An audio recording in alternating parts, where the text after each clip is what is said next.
நபியே, இவர்களிடம் நீர் கூறும், நீங்கள் அல்லாவை விடுத்து வேறு யார் யாரையெல்லாம் அழைத்து பிரார்த்திக்கின்றீர்களோ அவர்களுக்கு அடிபணியக்கூடாது என்று நான் தடுக்கப்பட்டுள்ளேன். இப்போ இந்த இடத்துல அல்லாஹ் முஷ்ரிக்குகள்கிட்ட கிளியர் பண்ண சொல்கிறோம். யாரை? நபி ஸல்லல்லாஹு அலைஹி வஸல்லம் அவங்கள கிளியர் பண்ண சொல்கிறோம். இப்போ இதில் என்ன விஷயம் அப்படின்னா, இந்த குட்டி கடவுள்கள் காபாவில் இவங்க வச்சுருந்தாங்க. காபாவுடைய இறைவனாக அல்லாஹ் வச்சுருந்தாங்க. அவன் தான் வானம் பூமியை படைத்தவன் அப்படிங்கிறது இன்னும் நிறைய மக்கி சூறாக்களில் வானத்தை படைச்சது யார், பூமியை படைச்சது யாருன்னு முன்னாடி கூட பார்த்தோம். அப்போது அதுக்கு எல்லாத்துக்குமே அவங்க பதிலே சொல்லலை. ஏன்னா பதில் சொன்னால் லாக் ஆயிடுவாங்க அப்படிங்கிறதுனால அவங்க ஹேங் ஆகி அப்படியே நிற்கிறாங்க. அந்த ரசூல்லாவே ரிப்ளை கொடுக்குறாங்க, அல்லாஹ் தான் அப்படிங்கிறது. அதனால் அதுக்கு அவங்க மறுப்பும் சொல்லலை. இது வரைக்கும் அல்லாஹ் படைக்கலை அப்படிங்கிற அந்த மறுப்பும் சொல்லலை. இந்த குட்டி கடவுள்களை வச்சுக்கிட்டு தான் அவங்க கேமே விளாட்றாங்க. இந்த கடவுள்கள் அல்லாஹ்விடம் பரிந்துரை செய்வாங்க. அப்போ அவங்ககிட்ட துவா கேட்குறாங்க. முதல்ல சரி ஓகே, குட்டி கடவுள்கிட்ட நீங்கள் பரிந்துரை எப்போ செய்ய முடியும், எப்படி செய்ய முடியும்? முதல்ல நீ அந்த குட்டி கடவுளை காண்டாக்ட் பண்ணும். புரியுதா? அப்போது அதோட அந்த ஷஃபாத்துடைய ஃபஸ்ட்டு ஸ்டெப் என்ன? ஒரு மனிதன் அல்லாவை விட்டுட்டு வேற ஒருத்தன்கிட்ட நீ முதல்ல பிரார்த்தனை பண்ணணும். அதுக்கு அப்புறம் அவர்னால அது முடியுதா முடியலங்கிற ரெண்டாம் பட்சம்.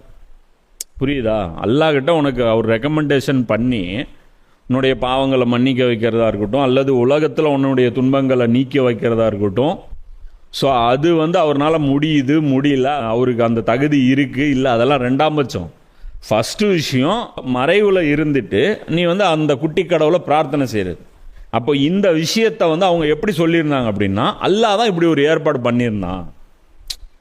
இது நாங்களாம் சொல்லலை, அல்லாஹ் தான் இப்படி ஏற்பாடு. ஏன் குட்டி கடவுள் வச்சுருக்கோம் அப்படின்னா, ஒவ்வொருத்தருக்கும் இருக்கும்ல. இப்போ நம்ம தர்காவுக்கு போகக்கூடியவங்க விளக்கம் சொல்லுவாங்கள்ல. என்ன விளக்கம் சொல்லுவாங்க? நேரடியாக எம்எல்ஏ பார்க்கணுன்னா எம்எல்ஏ பார்த்துருவீங்களா?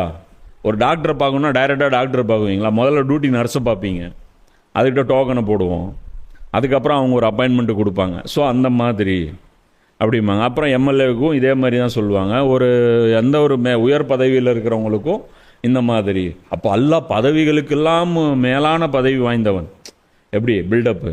அதாவது இனிப்பை கொடுத்து சாகடிக்கிறது, புகழ்றது அல்லாவை, அதன் மூலமாக செய்கிறது சைத்தானுடைய வழிபாடு.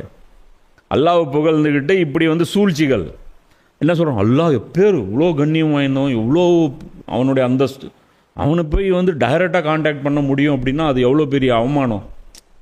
ஒரு எம்எல்ஏவை போய் எம்எல்ஏ ஆட்சியில் இருக்கிற எம்எல்ஏ போய் பார்க்க முடியுமா? பார்க்க முடியாது. ஆட்சியில் இல்லாத எம்எல்ஏ வேணால் போய் பார்த்துடலாம். பழைய ரிட்டையர்டு எம்எல்ஏ வேணால் நீ போனீங்கன்னா அங்கே ஆள் இருக்காது, ஓட்டிகிட்டு இருப்பாங்க. அப்போ அல்லாஹ்வுடைய சன்னிதானம் அவ்வளோ காலியாவாக இருக்கும், எவ்வளோ கூட்டம் இருக்கும், எவ்வளோ ரெக்கமெண்டேஷனோட போகணும். இதெல்லாம் ஒரு பில்டப். மக்கள்கிட்ட அது எடுபடும். அதனால தான் குர்ஆன் ரிப்ளையும் பண்ணுது. நான் சொன்னல, அதாவது மக்கள்கிட்ட எடுபடாத கொஸ்டின்களை அல்லாஹ் கண்டுக்கவே மாட்டான். கொஞ்சம் துனியாவில் அதுதான் நடைமுறை. பெரிய பதவி இருக்கிறவங்க ராஜாவை பார்க்கணும் அப்படின்னா ஒரு தூதர் தான் அனுப்பி அவர்கிட்ட அப்பாயின்மெண்ட் வாங்கி அவர் வர சொன்னால் தான் நீங்கள் போய் பார்க்க முடியும். அது உமர்லியான் உட்பட கலீஃபாவுக்கே அதுதான் ஸ்டேட்டஸ், வேறு ஒன்றும் பண்ண முடியும். அப்போது இப்படி தான் இருக்காங்க. அப்போது அல்லாஹ் இதை உடைக்கிறான். என் பேர் சொல்லி தானே ஊருக்குள்ள இப்படி சொல்லிட்டு இருக்கிறீங்க. இப்போ நான் நபிகிட்ட சொல்கிறேன். என்ன சொல்கிறான்? நீங்கள் அல்லாவை விடுத்து யார் யாரையெல்லாம் அழைத்து பிரார்த்திக்கின்றீர்களோ அவர்களுக்கு அடிபணியக்கூடாது என்று நான் தடுக்கப்பட்டுள்ளேன். நீங்கள் மிகச்சிறந்த செயல்னு சொல்லிட்டு அல்லாஹ்வுடைய கண்ணியத்தை மதிக்கிறோம், அல்லாஹ்வை நாங்கள் டிஸ்டர்பன்ஸ் பண்ணலை, அல்லாஹ்வுக்கு நாங்கள் ஒரு அசிஸ்டண்ட்டை வச்சுருக்கோம், ஏன் தெரியுமா அப்படிங்கிறதுக்கு இது தடுக்கப்பட்டுள்ளது அப்படின்னு சொல்லிட்டு இப்போ இந்த இடத்துல அல்லாவே டிக்ளேர் பண்ணுறான். இதை ரசூல்லா சொல்கிறாங்க. இப்போ இந்த இடத்துல அவங்க என்ன பண்ணுறானுங்க? திருடனுக்கு தேல் கொட்டின மாதிரி கமுகமாக இருக்கிறான். ஏன்? வஹி இறங்கிட்டு இருக்கிற காலகட்டம். இது எல்லாம் மறுத்து பேசுனா அஸாபு இறங்கிடும். புரியுதா? இதெல்லாம் மறுத்து கவுண்டர் கொடுத்து இல்லை இது பொய் அப்படின்ட்டானா சரி, பொய் சொல்கிறவன் மீது நாளைக்கு சாபம் உண்டாகட்டும் அப்படின்னு ரசூல்லா சொன்னால் அடுத்த நாள் காலையில் இவனுங்கெல்லாம் தீஞ்சு போய் பஸ்பம் ஆயிடுவானுங்க. ஏன்னா குர்ஆனுடைய ஹக்குன்னு வரும்போது அல்லாஹ் அந்த இடத்துல அஸாப் கொடுத்துருவோம்.